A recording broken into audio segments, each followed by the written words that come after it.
Chapter 85. Herbert's 100 Harem. So he was on to round 10 now. He actually was enjoying this entire game nearly as much, and perhaps even more than his wives.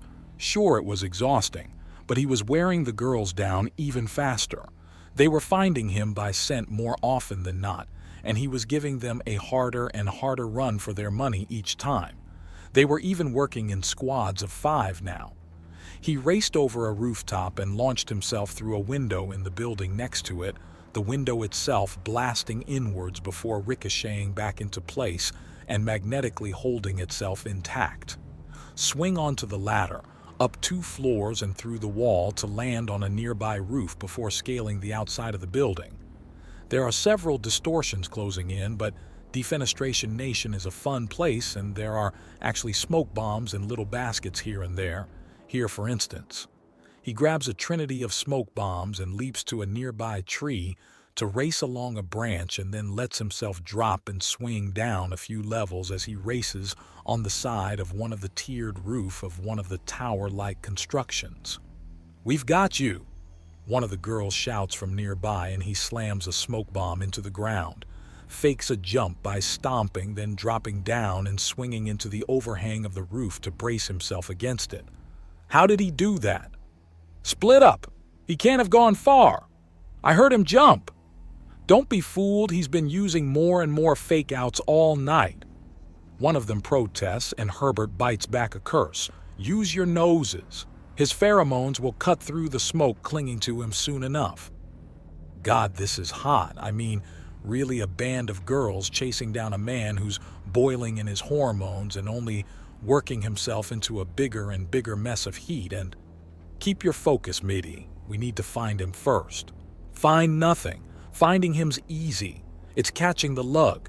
He might not be fast, but he recovers so quick he might as well not be getting tired at all, and his agility is on the same level as ours. I did some research, and that wonderful smell is how he cools off and regains energy. As long as he can keep getting water, he can keep going. Mitty protests. He's also quiet when he needs to be. We need to split up and search the area for some trace of him. If he's moving with any speed, he'll have made a mistake. Another answers, and the groups take off in different directions as Herbert mentally keeps track of them all. They split off in the 4 main directions and leave one behind to examine this area. They've done this a few times, split out 4 ways and a 5th at the center. Then a spiral search pattern as everyone who left moves slowly inwards in a clockwork direction, and the 5th moves outwards in the same way. It wasn't perfect, but it was very easily mastered and efficient. The weakness is that they don't backtrack, so if you can get behind them in a search pattern, you can slip out. That, or what he's going to do. It only takes a minute for a blur in the air to pass beneath him, and his eyes narrow. She's unlikely to look up. These girls spend so much time with a height advantage that they reflexively look downwards rather than upwards, which is to their detriment. He drops down, and before she protests, there's a hand over her mouth, and he leaps through the wall, which bursts apart before snapping back together. A quick roll, and he's in position to pin her down with his tongue going past her lips as she moans into him, even as her cloaking fails. "Wait, we're doing this backwards," she says. The voice says meaty. "So you want me to stop?" he asks, snaking a hand into her pants to get a big gropey handful of giant alien ass. She moans again as the slight amount of pheromones from his sweat soak into her and turn the already erotic and tantalizing sensations up to pornographic levels. "Never," she moans, and he tongue wrestles her for another minute or 2 before ending with a delicate kiss. Slight scratches are left on his cheeks as her cheek claws try to hold on, and she whimpers slightly as he pulls away. "Time's up," he mutters before going in for an even deeper kiss and kneads both her breasts and ass at the same time. The pheromones and physical attention come together with a slight touch of axiom, and she goes nearly completely limp. He leaves her sitting there luxuriating in the sensation before slipping out and rushing away. He manages to get a few blocks away and tuck his raging stiffy to the side before she lets out a scream of frustration at the fact she let him get away. No doubt the stories of his latest distraction will both encourage and distract the girls further as their imaginations run away. They're teenagers after all. To be fair, so is he. But he's been through the hormone rodeo before. Sure, it's on impossible mode with literally hundreds of willing supermodel class babes all but begging for his dick, but that doesn't mean he can't put up a good showing. Besides, the girls aren't the only ones finding this massive game of cat and mouse to be insanely hot. He slips into a tower and races up the ladder as hard as he can. He's been at this for a while, so he's actually starting to find the limits of his endurance. He doesn't want to use Axiom as he wants some good conditioning and not just magic cheats. The experimental weapon hidden on his person is proof enough that it's not always reliable.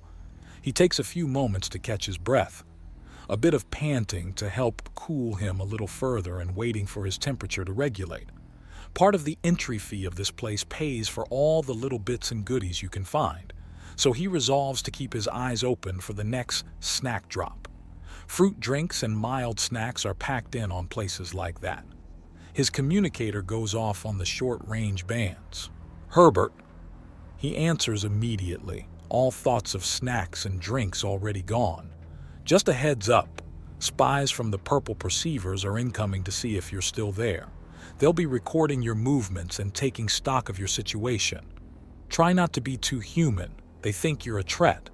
Harriet warns him. "Problem. I've been exerting myself without end for hours. I'm drenched in sweat and threats don't sweat." "Thanks for the warning. I'll come up with an excuse or three. Over and out," Harriet replies before cutting off. If she wasn't infiltrating, that would have been rude. "Too late already, just keep going. Though saying hi to my new friends might be fun," he remarks to himself as he glances out to get the lay of the land a bit. He spots what seems to be a snack drop. He slips out of the building and does a crawl as he looks around to see if there's any nearby distortions. They're a lot harder to spot when they sit still, but he can't spot any even with the extra scrutiny. He slips out and makes his way to the snacks. He spots a distortion and realizes that one of the girls is actually staking them out. Smart. May as well give them a win. He swings down and grabs a water bottle which he tucks away into a pocket before rushing off. He keeps track of the chasing distortion through a few reflections as he enters a tower, climbs up 2 floors, and poses along the floor, lightly sipping the water as he waits. "Well, hello." He greets the chasing Yaoya as her head pops up despite the invisibility. He can almost hear her brain trying to reboot at the sudden reversal of the situation and hides his delighted smile behind a deep drink of the water. Need to stay hydrated after all. "Who's hunting who?" she asks after a moment, fading into view with a very amused expression on her face. "Yes," he answers with all the confidence of a complete asshole, and she devolves into helpless giggling. The laughter takes a while to subside and it devolves into some snorting and hiccups near the end. This gives him all the time he needs to finish the drink and cool down a little, but he's going to have to pack this in soon. His legs are starting to cramp a little.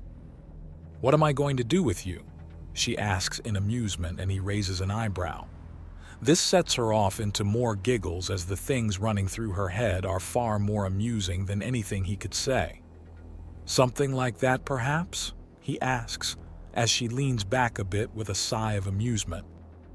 "Or maybe something like this," she asks, before rushing him and grabbing him under the arms. She Frenches him hard and slams him partway through the wall. "Woo!" One of the other Yaoya cheers as the one on Herbert gives a huge grin. He then reaches up and pulls the girl down into a deep kiss. Her cheek claws flutter as she moans into him while his hands run down her back, get a firm grip on her ass. She breaks it off after a few moments to sit upright and pants hugely, with her breasts heaving and bouncing more than somewhat. "Oh? What's this?